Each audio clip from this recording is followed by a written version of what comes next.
বিশ্বকাপের আগে দুটি প্রস্তুতি ম্যাচ খেলবে বাংলাদেশ।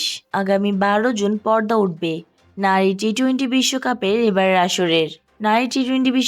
এবারের আসরের টুর্নামেন্ট শুরুর মাস খানেক আগে প্রস্তুতি ম্যাচের সূচি প্রকাশ করেছে আইসিসি।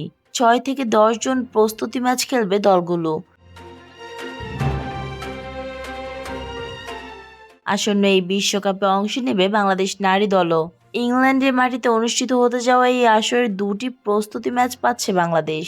এক বিবৃতিতে বিষয়টি নিশ্চিত করেছে ক্রিকেটের সর্বোচ্চ নিয়ন্ত্রণ সংস্থা। বাংলাদেশের প্রস্তুতি ম্যাচ দুটি হবে নিউজিল্যান্ড ও আয়ারল্যান্ডের বিপক্ষে। 6 জুন প্রথম ম্যাচ খেলবে বাংলাদেশের মেয়েরা। নিগার সুলতানা জ্যোতিদের প্রতিপক্ষ নিউজিল্যান্ড। লাফাবড়ায় স্থানীয় সময় বেলা 3টায় হবে বাংলাদেশ ও নিউজিল্যান্ডের প্রস্তুতি ম্যাচ। একই মাঠে 9 জুন বাংলাদেশ খেলবে আয়ারল্যান্ডের বিপক্ষে। ক্রিকেটের সকল আপডেট পেতে আমাদের সাথেই থাকবেন। ধন্যবাদ।